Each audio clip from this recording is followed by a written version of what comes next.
Así que Jaime, te doy la bienvenida a este espacio, la bienvenida a Lipigas y agradecerte por acompañarnos por segunda vez en este camino que hemos ido recorriendo para avanzar en la cultura inclusiva y diversa que queremos construir.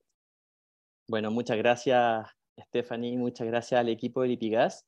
Efectivamente, es la segunda vez que estoy acá y estoy muy contento porque veo profundas transformaciones en el país, en la educación, en el mundo del trabajo, veo profundo deseo de cambio. Eh, Ustedes decían de aprender, yo digo de aprender y de conectar con lo que otra persona es, con lo que otras personas viven.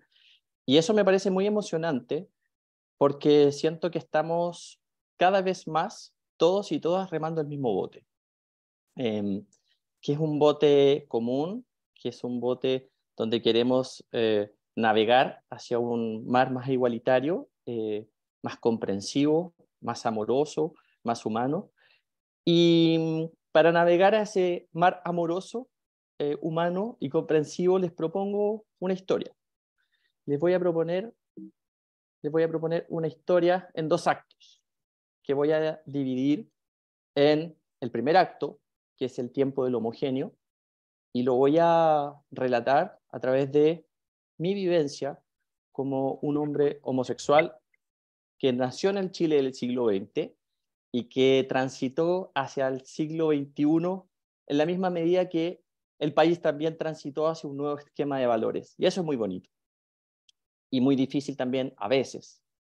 Y la segunda parte, que vamos a llamar el tiempo de lo distinto, y vamos a hablar de por qué lo distinto está bien. Está bien en el sentido de que lo distinto es cambio, pero ya voy hacia allá. Quiero partir diciendo que los grandes cambios que yo he visto en mi vida como hombre homosexual, como una persona abiertamente gay, no tienen que ver con elementos de lo cognitivo, ¿no? Con que se ha aprendido mucho. Con que ahora sabemos lo que significa una sigla, ¿no? Como LGBTIQ, con que hoy día somos capaces de reconocer una bandera, la bandera arcoíris, ¿no? Creo que los grandes cambios no tienen que ver con lo que hemos aprendido cognitivamente desde cómo conocemos, ¿no es cierto?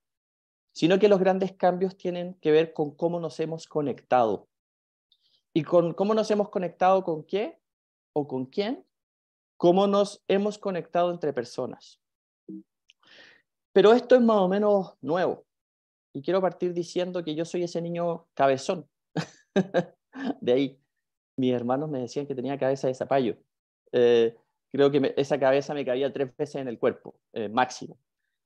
Ese niño también que le gustaba andar en skate, que cuando fui creciendo me di cuenta que tenía un talento que por supuesto que ya lo perdí, pero que era mi talento.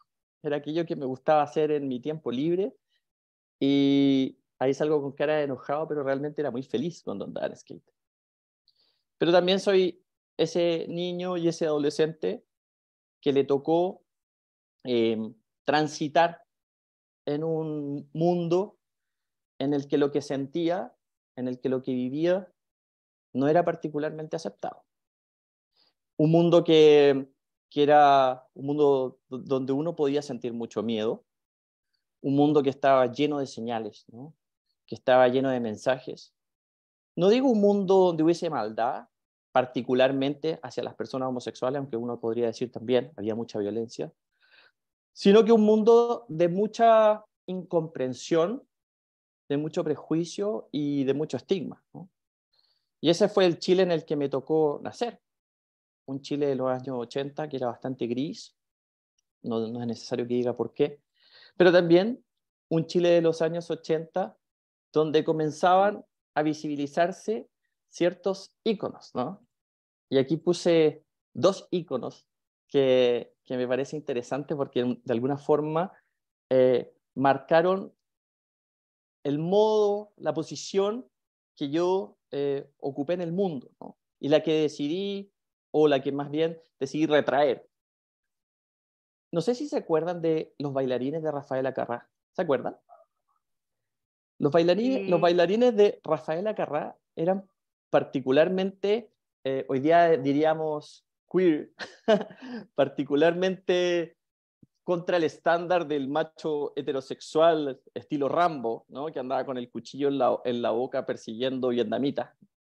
Y yo me acuerdo que cada vez que aparecían los bailarines de Rafael Acarrá en la televisión, yo escuchaba a alguien de mi familia, y les voy a pedir disculpas por el garaboto que voy a decir, pero tengo que decirlo para que se entienda en el contexto. Yo escuchaba decir, de nuevo esos maricones. Lo mismo pasaba con Miguel Bosé.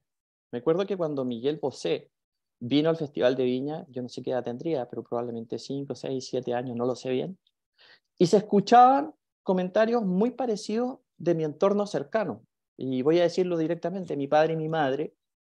Y con esto no quiero decir que mi padre y mi madre fueran malas personas, sino que eran parte de un sistema mundo, vamos a denominar así, de un sistema de valores que enjuiciaba y castigaba completamente a quien se viese distinto, a quien no respondiese a este estándar de hombre macho heterosexual, y por el contrario, que enjuiciaba, que punía, que castigaba, que maldecía a aquellos que, como los bailarines de Rafael Acarrá o Miguel Bosé, se viesen distintos.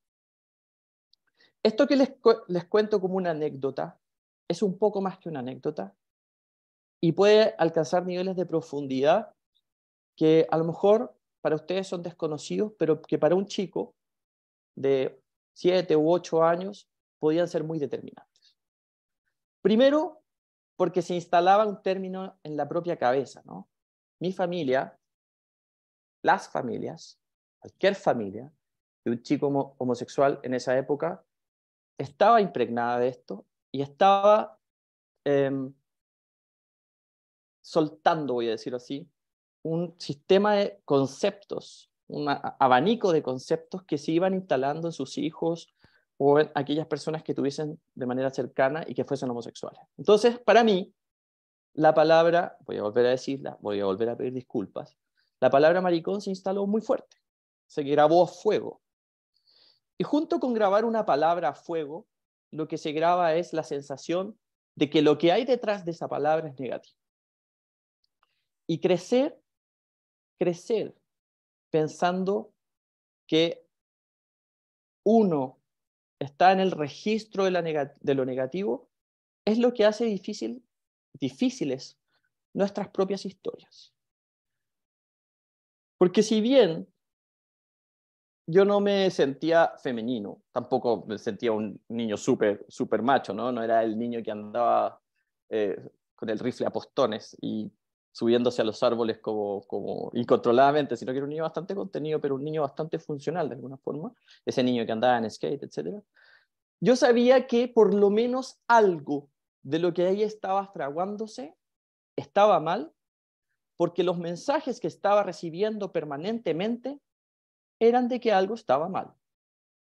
Entonces, por ejemplo, se hacía esta asociación de que lo femenino era necesariamente equívoco en un hombre, y más aún si a ese femenino, hombre feminizado, vamos a decirlo así, le gustan los hombres, ¿no? Y yo no me sentía femenino, pero sí ya había comenzado a experimentar sentimientos hacia los hombres, ¿no? Me acuerdo particularmente que en el colegio, cuando yo había tenido unos 12 años, estaba el chico del acné.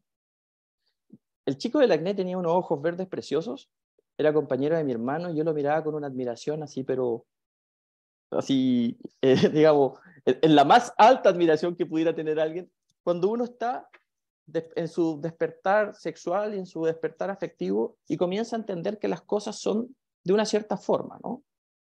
Y pese a que el chico del acné tenía mucho acné, era un chico que yo podía mirar más allá de su acné y podía ir más allá incluso de sus ojos verdes y pensar, ahí hay algo no solamente en él que me gusta, sino que hay algo en mí que está desajustado. Y ahí se producía el caos. Porque sin quererlo, los mensajes que estaban llegando del sistema eran que eso no se hacía, que a otro hombre no se le miraba, y voy a decir una frase que leí en un artículo una vez, que a otro hombre no se le miraba como se le mira a las mujeres, ¿no? Que es lo que el sistema quiere, ¿no? Que no miremos, los hombres no miremos a otros hombres como se debe mirar a las mujeres. Y con eso quiero decir que cada vez que un hombre heterosexual se siente mirado por un hombre homosexual, siente que lo están feminizando, y podríamos tener una larga conversación de eso, y por eso se siente tan agredido, ¿no? Que estaba mal, que había un desajuste, y que los mensajes, como digo, que estaban llegando del colegio, de la iglesia, de la familia, es que eso era impensado, no se hacía, y eso además tenía categorías, ¿no? Dependiendo de si estaba en la iglesia, era un pecado, si estaba en el sistema de justicia era un delito, porque recuerden que la sodomía, así se llamaba el delito, se derogó como ley en Chile en 1999. O sea, cuando yo era chico y hasta adolescente y hasta adulto, en Chile era castigada lo que se llamaba el delito de sodomía, que era simplemente dos hombres, como decían ahí, yaciendo juntos, ¿no? Podía llamarse enfermedad, porque recuerden que hasta los 90 la homosexualidad era considerada un trastorno psiquiátrico, psicológico, y por eso celebramos el Día de la Despatologización de la Homosexualidad, que fue en 1990, el 17 de mayo, ¿no? Y entonces uno cargaba con todo eso, ¿no? Uno cargaba con potencialmente ser enfermo, con potencialmente ser delincuente o criminal, y con potencialmente ser un pecador. Y eso es mucho para un niño. Eso es mucho para un niño. Y les quiero invitar a pensar qué significa procesar esta cantidad de mensajes cuando se es un niño. ¿Qué significa procesar estos mensajes cuando los padres, sin querer, porque los exculpo, porque ellos no sabían qué era lo que yo estaba sintiendo, pero sin embargo haciéndolo, emitían mensajes como otra vez ese maricón, otra vez esos maricones? Vuelvo a pedir disculpas por los garabatos, pero necesito que me entiendan en profundidad cuáles son los conceptos que se pueden instalar a fuego en la cabeza de un niño cuando no somos suficientemente conscientes de los mensajes que emitimos permanentemente. Eso es clave porque está en el propio desarrollo de nuestra identidad y de nuestras personas. Esas palabras de alguna forma llegan a determinarnos, porque si bien estamos viendo que nuestro entorno y los chicos y chicas como nosotros se están desarrollando libremente, están comenzando a hacer pololos, ¿no es cierto? Comienzan a comentar quién le gusta, uno no podía hacerlo. Y uno no podía hacerlo porque ese rótulo estaba marcado a fuego en nuestra vida, en nuestra identidad, en nuestro desarrollo como personas. Cuando los invito a pensar en esto, los invito a pensar en los efectos de esto también. Y eso es muy importante. Hoy día el porcentaje de chicos y chicas LGBTIQ+, ¿no? Lesbianas, bisexuales, trans, intersex, queer y más, y ya podríamos entrar sobre esa sigla, aunque yo sé que el equipo de Stephanie ya la puso en el chat, ¿no? La tasa de suicidio de esos chicos es muchísimo más alta que la tasa de suicidio de los chicos heterosexuales y cisgénero, ¿no? Cisgénero son todos, probablemente todas o casi todas las personas que están acá, que son aquellas que tienen una correspondencia entre su sexo biológico y cómo perciben su género. Entonces uno podría pensar, ¿por qué? Porque hay una más alta tasa de incidencia de suicidio de chicos que no son heterosexuales y no son cisgénero, que comparado, como digo, con el otro segmento de la población, ¿no? Bueno, porque se nos van instalando cosas. Porque lo que éramos y lo que somos estaba en un registro que hoy día está comenzando a cambiar, y que es un proceso bastante joven, pero está comenzando a cambiar, y que tiene algunas particularidades, ya quisiera entrar sobre eso. Por el momento, quisiera dejar mi historia personal de un lado y quisiera comenzar a hablar de otro tiempo, de esto que he llamado el acto 2, ¿no? El tiempo de lo distinto.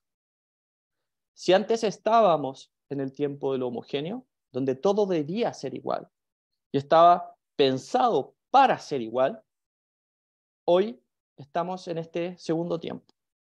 Y me gusta mucho pensar que estamos en ese segundo tiempo, aunque tiene desafíos brutales.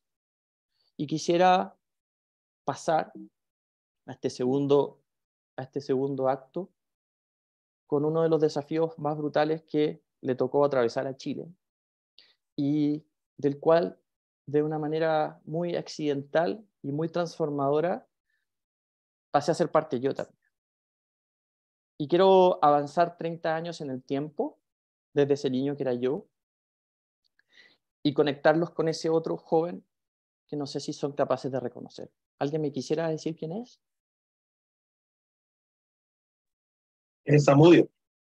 Daniel Zamudio. Daniel Zamudio. Así Sí. es.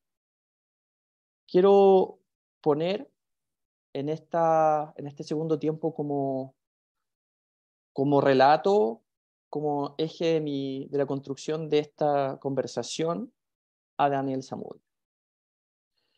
Y quiero poner a Daniel Zamudio porque pese a estar en este tiempo de lo distinto, seguimos viviendo ciertas continuidades o ciertos resabios del tiempo del homogéneo, ¿no?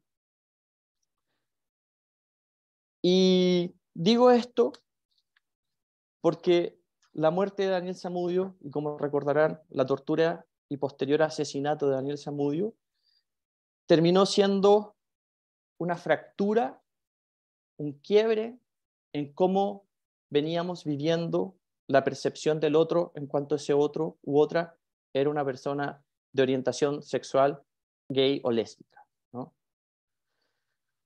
Quiero decirles, primero, que me tocó ser vocero de la familia Zamudio, y en tanto vocero de la familia Zamudio, me tocó experimentar lo más duro que puede vivir alguien, un entorno, cuando se es homosexual, que es ser asesinado por ser homosexual. Y aquí hay varias tesis y varias teorías. A mí me gusta, porque me parece súper comprensiva, pensar que a Daniel Zamudio no solamente lo asesinaron por ser un joven homosexual, sino porque han confluido en su asesinato también otras variables, ¿no?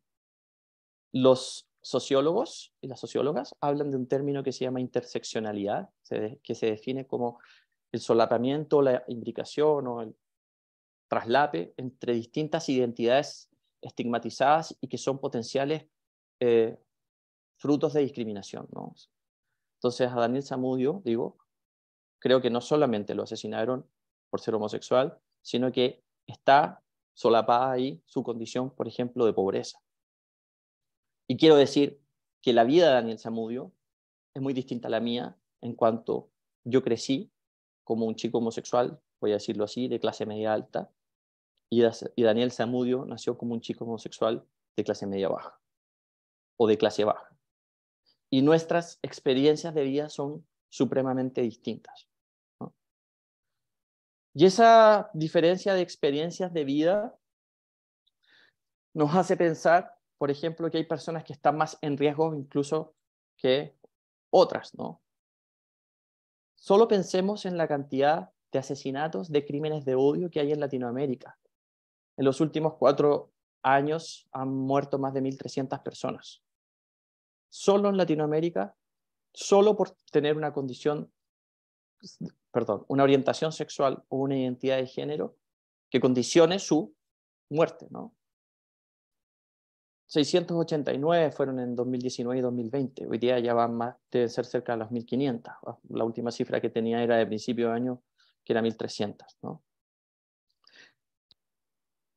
Y esto me lleva a pensar cuando algunas personas heterosexuales dicen, bueno, pero ¿por qué no celebramos el Día del Orgullo Heterosexual? ¿No?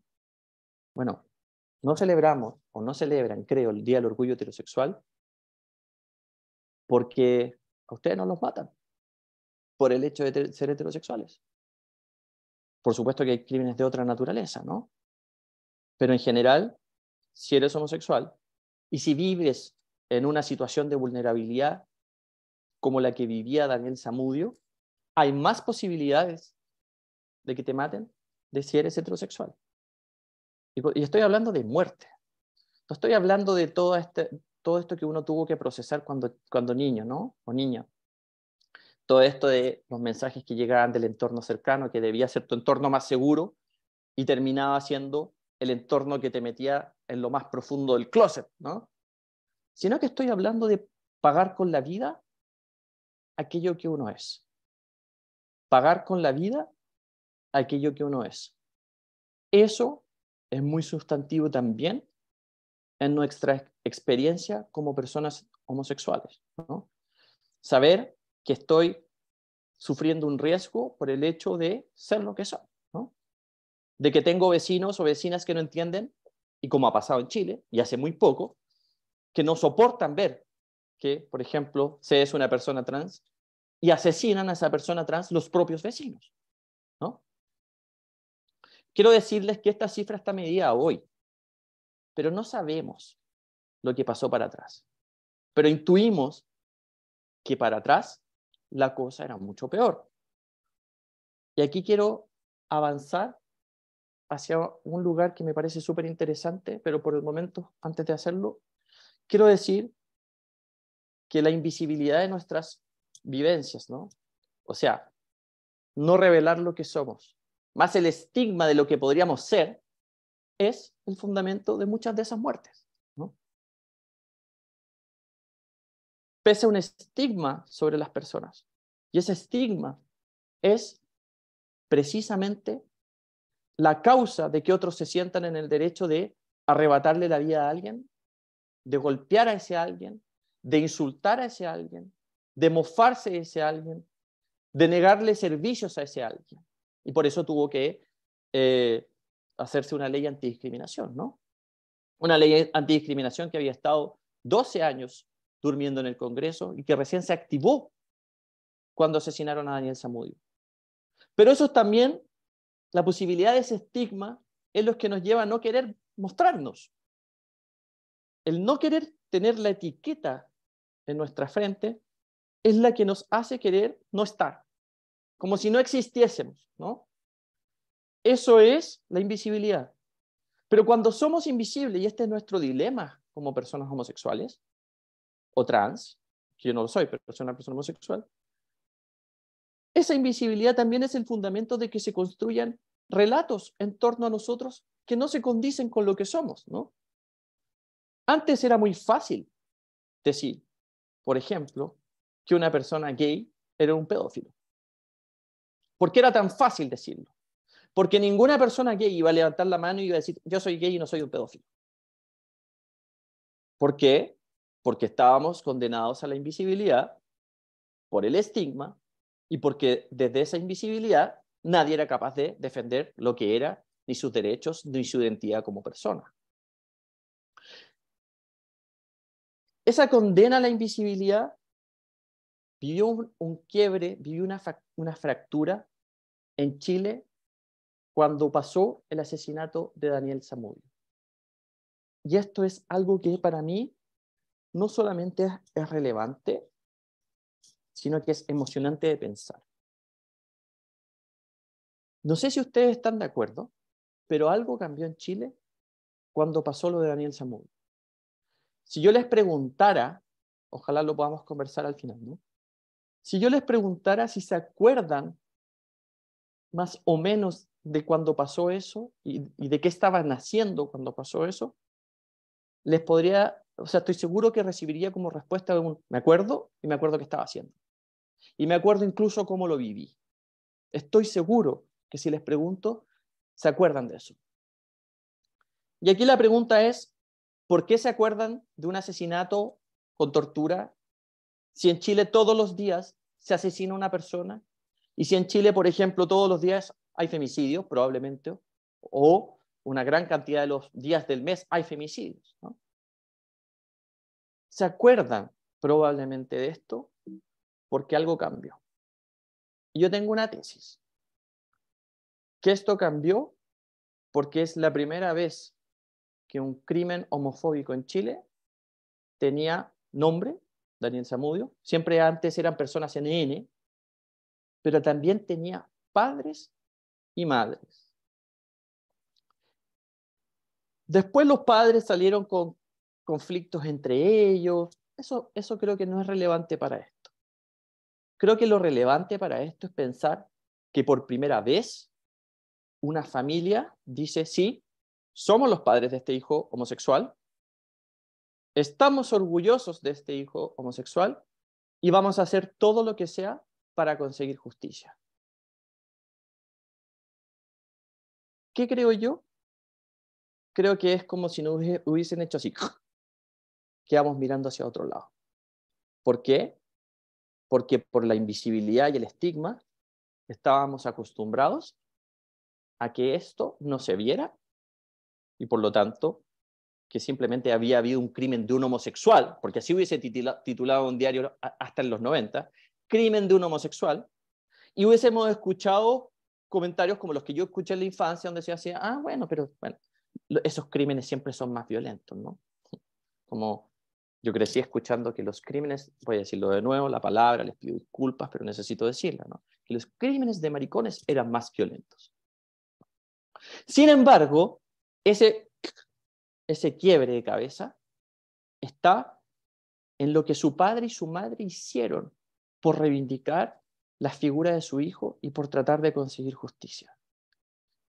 Creo que en el Chile de lo homogéneo y el Chile de lo distinto se produjo un cambio con este hito, entre otros, al considerar de que el homosexual ya no era la vergüenza de la familia, ya no era el que estaba enfermo, ya no era el que estaba en pecado, sino que era un hijo que había sido dañado.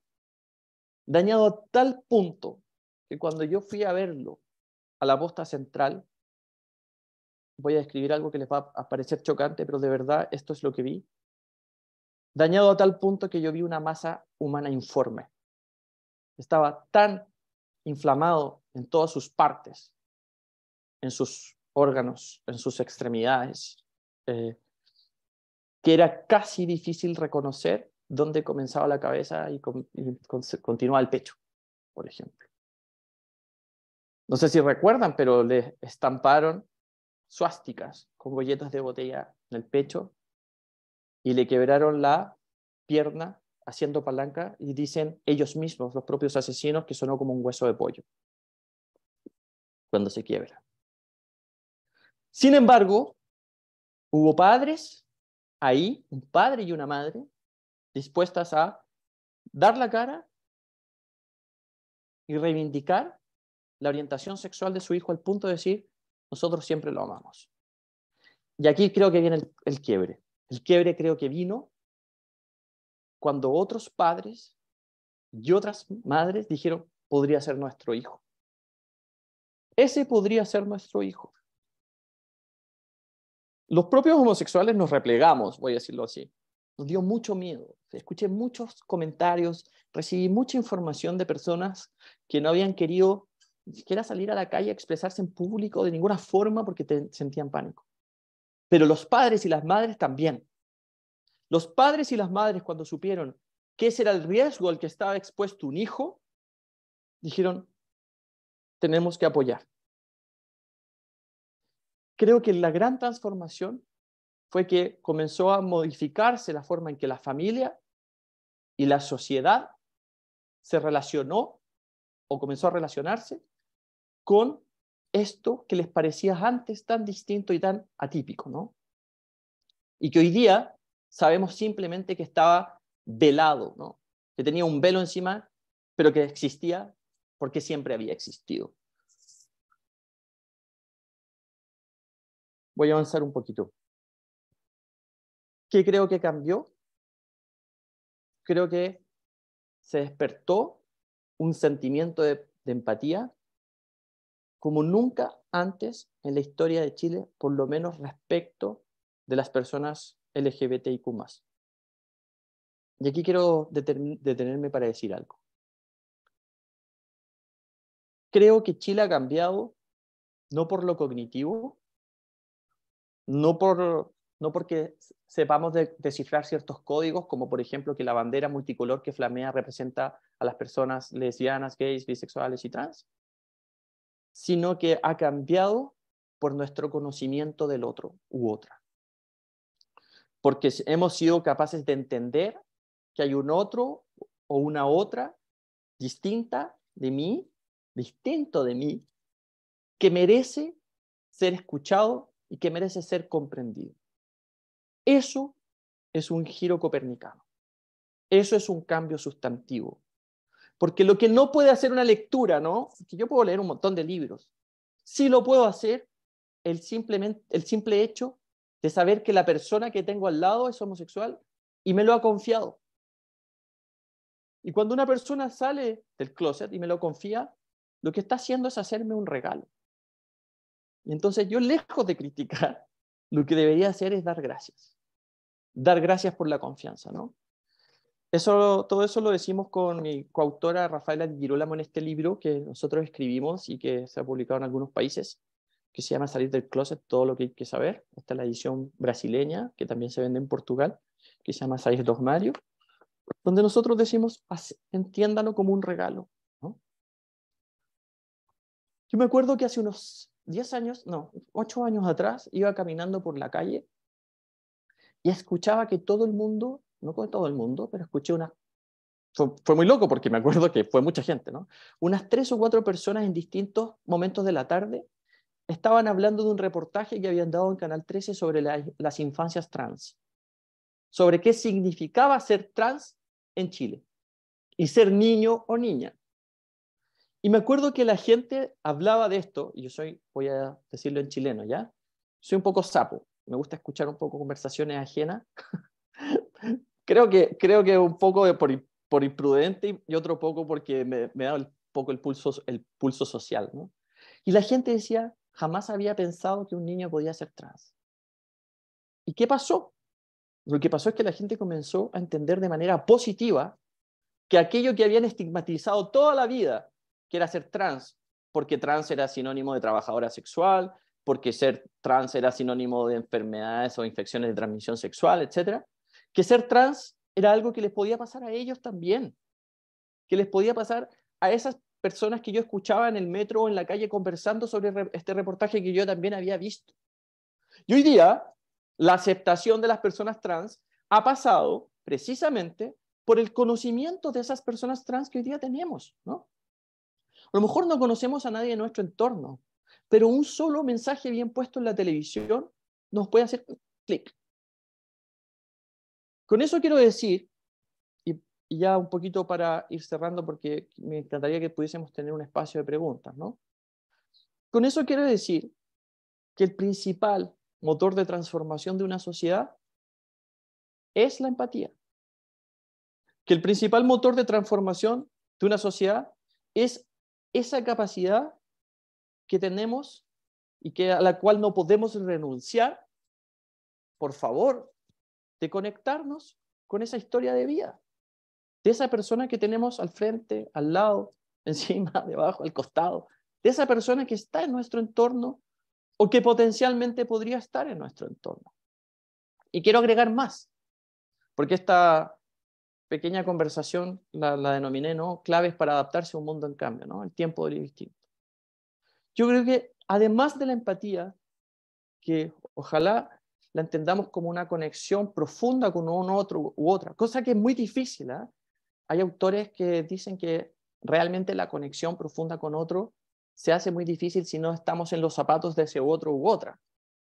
Pero sí, la posibilidad de intentarlo está en nosotros. O sea, nosotros tenemos que intentar, pese a la dificultad, porque no estamos en sus zapatos, de conectarnos profundamente con ese otro u otra, ¿no? A lo mejor yo no tengo la experiencia de la discriminación por ser homosexual, podría decir alguno de ustedes, pero a lo mejor sí ha tenido la experiencia de discriminación, no sé, de vivir o tener en el entorno a una persona que vive con discapacidad. Eso es un ejemplo, ¿no? Entonces, desde ese lugar, yo me puedo conectar con un otro o una otra, sin necesariamente a vivir lo mismo y por lo tanto calzar el mismo zapato. Pero también, creo, podemos aproximarnos desde el respeto, ¿no? Hay mucha gente que usa la palabra tolerancia, pero a mí no me gusta porque la palabra tolerancia es muy inactiva, ¿no? La tolerancia es como que algo está ahí y yo lo acepto simplemente por estar ahí, pero no quiero conectarme con ese algo, no quiero, simplemente lo tolero, ¿no? Es como el dolor, ¿no? Cuando se habla de la tolerancia al dolor, ¿cuánto tolero el dolor? Pero sigue siendo un dolor. Mi umbral de tolerancia al dolor puede ser más alto o más bajo, pero sigo sintiéndolo como un dolor. Y yo no quisiera que sintiéramos que estamos simplemente tolerando como un dolor, sino que pensáramos también que podemos respetar. Y ahí yo pongo una pequeña definición que es personal, ¿no? El respeto como un entendimiento del otro u otro en su individualidad, ¿no? Yo respeto que tú vivas tu individualidad de la manera que a ti te haga feliz y que no dañe a otros, ¿no? Pero también no cuestiono tu proyecto de vida. No cuestiono si, por ejemplo, eres una mujer y decides no tener hijos. No cuestiono si eres un hombre y decides tener un novio, un novio de tu mismo género, u otro hombre, ¿no? No cuestiono cómo crías a tus hijos. Eso es respeto. Y finalmente, reconocer. Reconocer. ¿Qué es reconocer? Reconocer es reflejarme en un otro, ¿no? Yo me puedo reconocer en un otro, pese a que la figura que aparece en ese espejo no es la misma, ¿no? Es la del otro. Pero yo me reconozco en aquello en lo cual puedo reconocer. Por ejemplo, en la experiencia del dolor. Por ejemplo, en la experiencia de querer crecer. Yo me reconozco en el esfuerzo de un otro o una otra. Dicho eso, creo que el tiempo de lo distinto llegó para quedarse. El tiempo de lo distinto es aceptar que lo distinto está, que lo distinto nos enriquece, que lo distinto puede ser incómodo, pero estamos en un proceso de adaptación cultural que favorece el construir estructuras para que eso incómodo pase a ser del día a día y por lo tanto cómodo. Significa traspasar ciertas fronteras, ¿no es cierto? Porque, por ejemplo, yo sé que es fácil conectarse con lo que vive con una persona con discapacidad, porque probablemente la persona con discapacidad no eligió tener discapacidad. Pero sin embargo, se sigue creyendo que los homosexuales han elegido ser homosexuales, o que las personas trans podrían no serlo, ¿no? Y ahí hay una frontera, ¿no? Porque es que ahí hay procesos de decisión y, bueno, yo respeto, o sea, yo tolero tu decisión, pero no me la traigas a la oficina, ¿no? La persona con discapacidad la entiendo, tiene que venir a trabajar, sin embargo, igual no les dan trabajo, ¿no? Pero no traigas eso a la oficina, porque es parte de la vida privada, ¿no? Y ahí yo pregunto, ¿la familia es parte de la vida privada? Siempre le hago la pregunta, y con esto cierro, cuando estoy en espacios laborales, pregunto, bueno, ¿cuántas fotografías de personas, o sea, de parejas del mismo género, se ven en los escritorios de las oficinas en Chile, ¿no? Se ven muy pocas. Y se ven muy pocas por algo, ¿no? Entonces, cuando hablo de la frontera es que nosotros, como espacios, ustedes en este caso, y todas aquellas como ustedes que quieren hacer transformaciones, que esas fronteras vayan borrándose, que esas fronteras vayan cediendo hacia espacios de real inclusión, porque esos espacios de real inclusión son los que nos van a transformar como sociedad, no solamente porque voy a trabajar con una persona, por ejemplo, trans al lado, sino que porque voy a tener la experiencia de una persona trans que le puedo transmitir a mi hijo o a mi hija para que sepa que detrás de eso no hay nada más ni nada menos que una persona de carne y hueso como ella o como él. Con eso les quiero dar las gracias. Les quiero dar especialmente las gracias a Stephanie y su equipo. Y las quiero invitar a que hagamos comentarios y preguntas y yo feliz de contestarlas. Muchas gracias. Muchas Ahí gracias a ti, rápidamente, Jaime. sí, Jaime, la Sandrita, Sí. representando a Rancagua, Sandy. Hola, Sandra. Hola, buen día. Bueno, tengo muchas ideas en la cabeza. Te escuché muy atentamente y que eso es mucho porque soy demasiado dispersa. Así que eso significa que capturaste mi atención. Qué bueno. Vengo de una familia extremadamente machista. Con ello también me hizo recordar tus inicios en donde tu personalidad sale, ¿no es cierto? Y que dices que costaba, y efectivamente costaba mucho. Mi madre tiene 88 años y quizás no la voy a hacer cambiar con su pensamiento respecto de la palabra que tú utilizaste, muy bien utilizada, porque así era, ¿no? Esa era peyorativamente nombrados. Espérate, déjame silenciar esta cosa. Pero que fíjate que con la edad que tiene, igual la siento que está ahí observando. Y lamentó también la muerte de Daniel, como me la sufrí yo de forma especial. Porque lo que tú dices, pues digo, me hace todo mucho sentido y les voy a lanzar nomás y ustedes ordenen ahí. Eh, cuando le pasó esto a Daniel Zamudio, y nos hiciste recordar ahora, fue muy doloroso, porque yo ya tenía mis hijos y tengo una pareja, Constanza y Felipe, y que es indistinto, no tan solo es el hombre el que es homosexual, podía también haber ocurrido a una niñita, ¿verdad? Una niñita mujer, como se dice acá en Chile, ¿cierto? Y tan doloroso como eso iba a ser, y sigue siendo, porque es inconcebible que en mentes tan retrógradas, tan criminales, haya podido ser lo que tú narraste, que yo también lo escuché de muy buena fuente, que lamentablemente era así.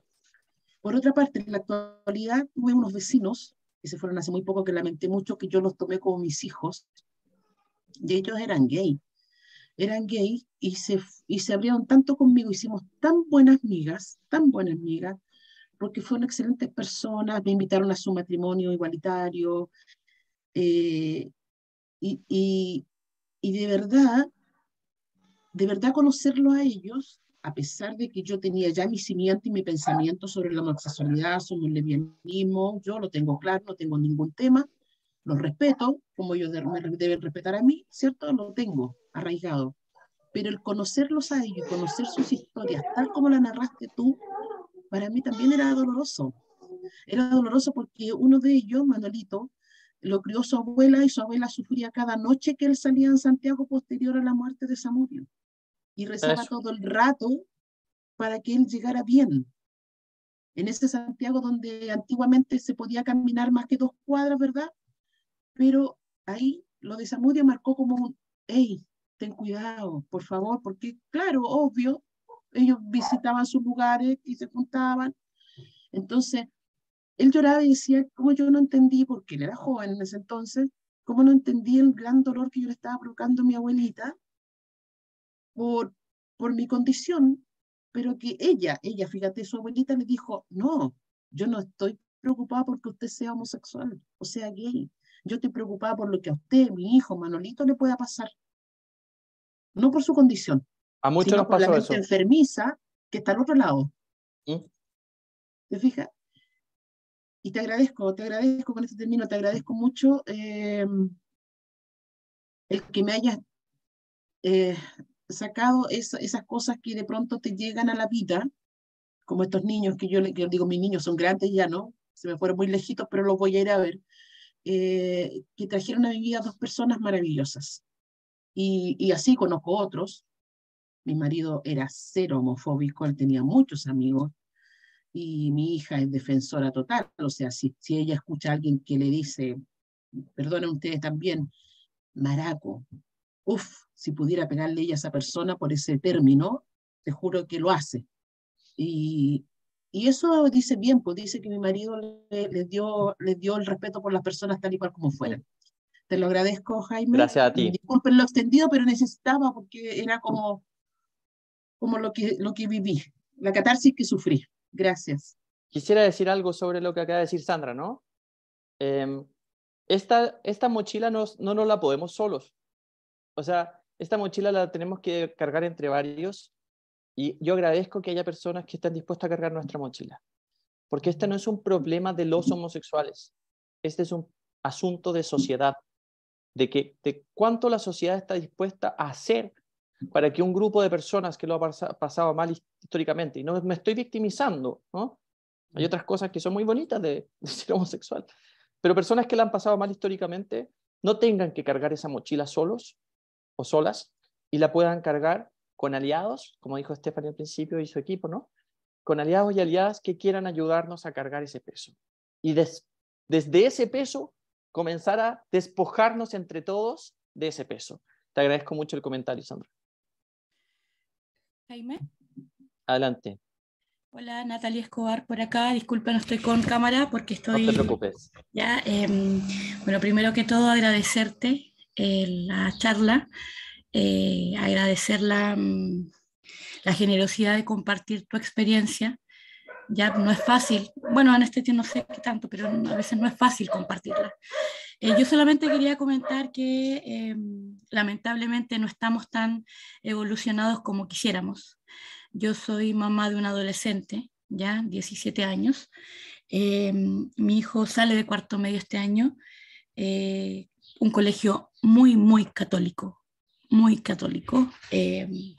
apegado a sus creencias, pero lamentablemente, o no sé si lamentablemente, pero el colegio se ha abierto mucho más a la diversidad que los mismos apoderados. De hecho, dentro del mismo colegio hay un tema de salud mental que está súper fuerte, cada día más. Durante este año fue muy complejo todo, justamente por el miedo a los niños y niñas a dar o a entregarles a sus papás esta noticia o esta noticia de que ellos tenían distintas elección, ¿ya? De hecho, todavía es súper fuerte el tema de la misma gala, que los niños no quieren compartir con sus papás porque muchos tienen miedo de enfrentarlos y de decirles que eligieron distinto solamente. Entonces, y eso quería solamente decir, a lo mejor no es tan... me gustaría decirlo de otra manera, que estamos evolucionados como sociedad. Por mi parte, la verdad es que siempre estuve rodeada de personas homosexuales, o sea, amigas, amigos, desde muy chica.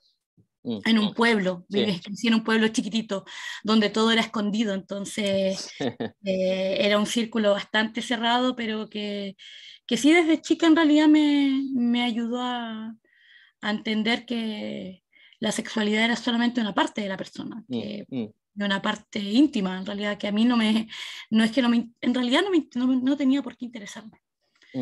Ya, entonces, eso, yo quería comentar. Te agradezco el comentario. Déjame decir solo una cosa. Yo estoy de acuerdo que hay porciones de la sociedad que no han cambiado, pero yo soy fundamentalmente optimista. Ah, sí, claro que sí. Y yo veo cada vez más una sociedad que, aunque le cueste y aunque incluso no sepa cómo hacerlo, trata de hacerlo.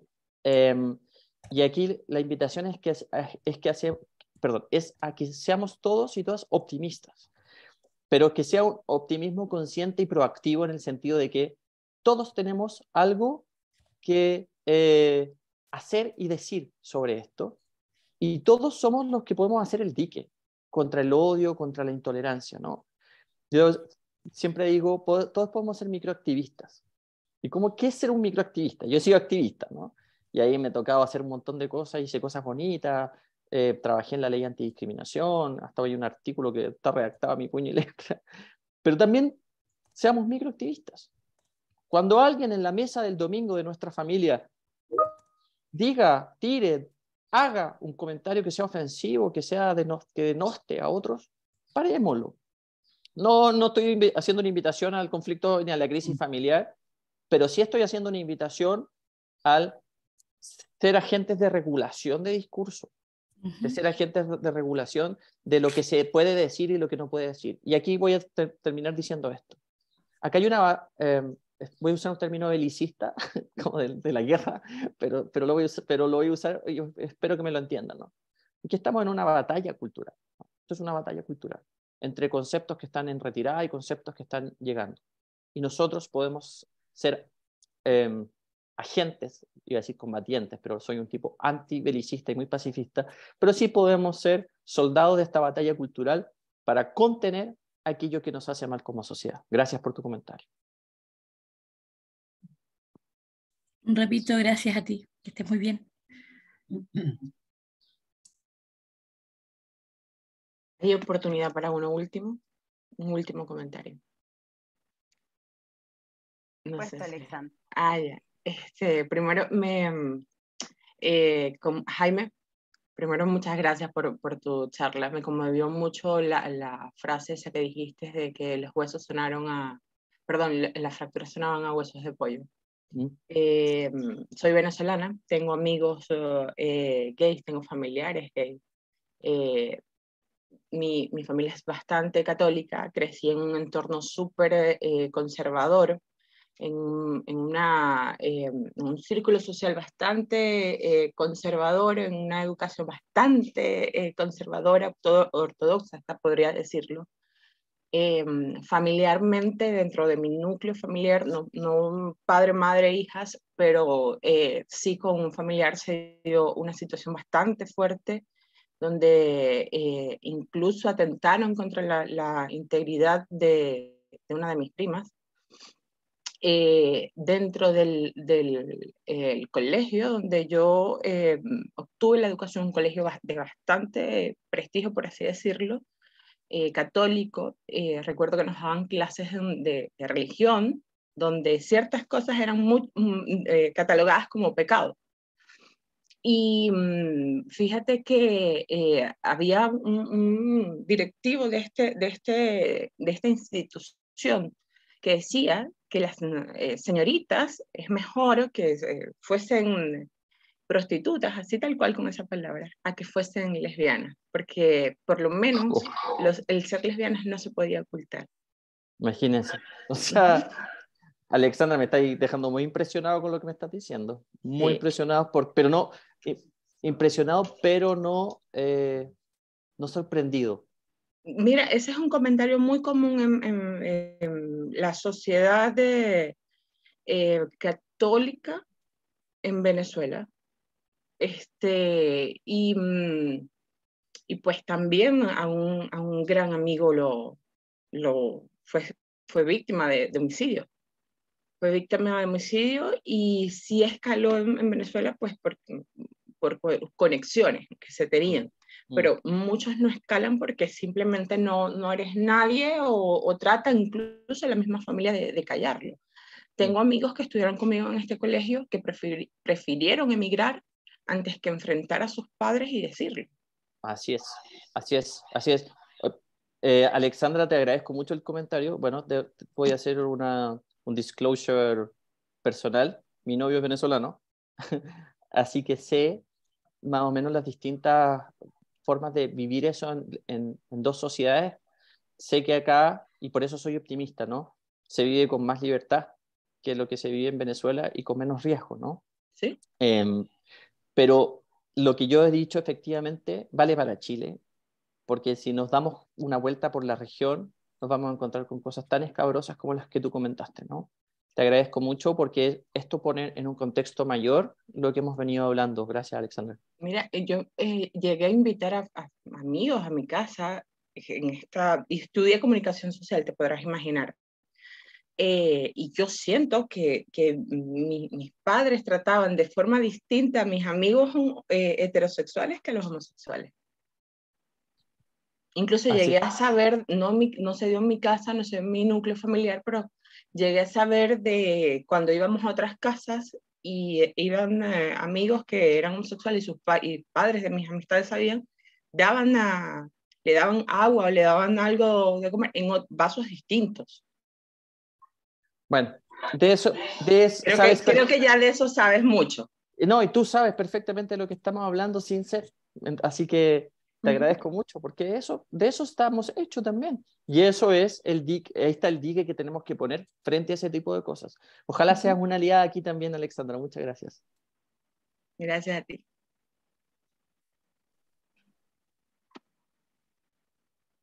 ¿Alguien que quiera hacer un último comentario o vamos cerrando?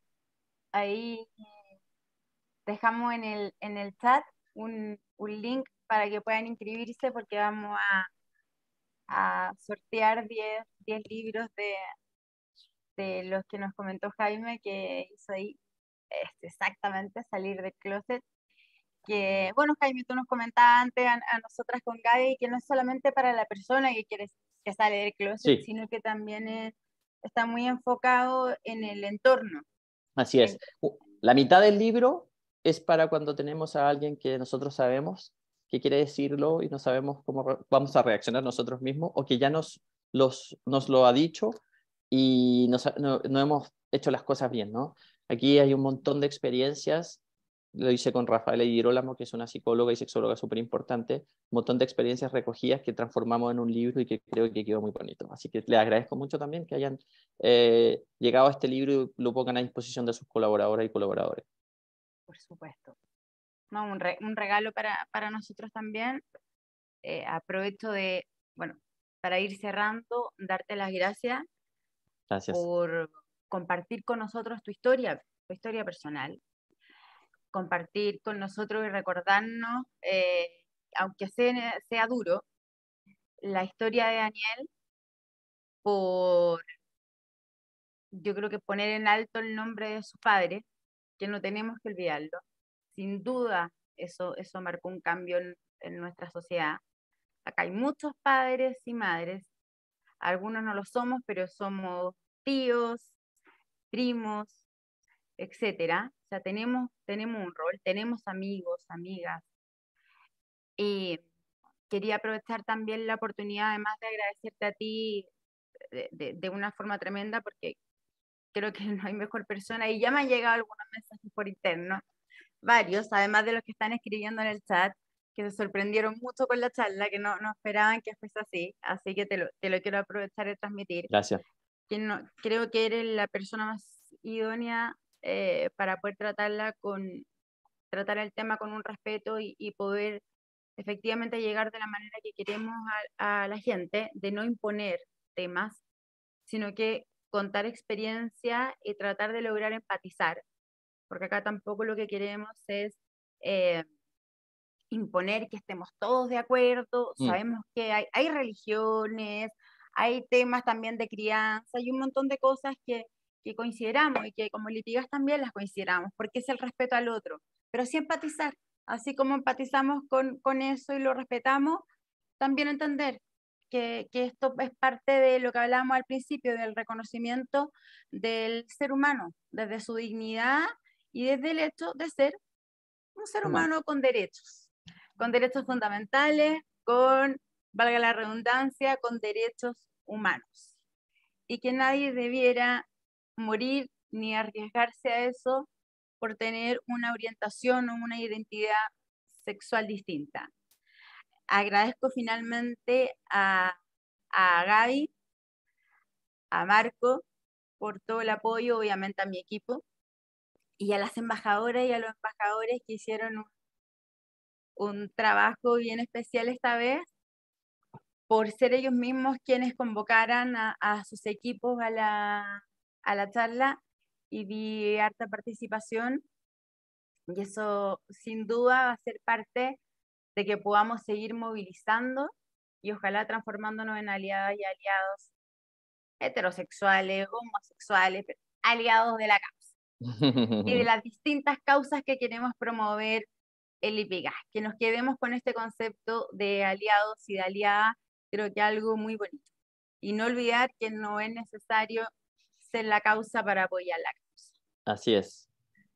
Yo te agradezco a ti, te agradezco a tu equipo y le agradezco fundamentalmente a las personas que se quedaron hasta el final porque esto es aprendizaje para mí, es aprendizaje para ustedes, es construcción desde todos los lugares posibles. Así que muchas gracias. Gaby. Gracias hoy. Gracias. ¿Cierto? A todos quienes nos acompañaron. Tuvimos un pic de 120 conectados, así que hermosa cifra para que seamos aliados y aliadas. Un excelente jueves a todos. Y bueno, nos encontramos el próximo mes, así que un abrazo grande, Jaime. Muchas gracias a ti. Gracias. Besitos a cada uno y vamos por un excelente jueves de aliados y aliadas. Nos vemos. Martes, Gaby. Marte. Gracias, chao. ¡De verdad! Ya me anticipé. Gracias, Steffi. Después decir que está grabado, Gaby. Es 15, Chile. La tierra. Lo editamos. Claro. Sí. Un abrazo grande. Un abrazo muy grande a todas y a todos.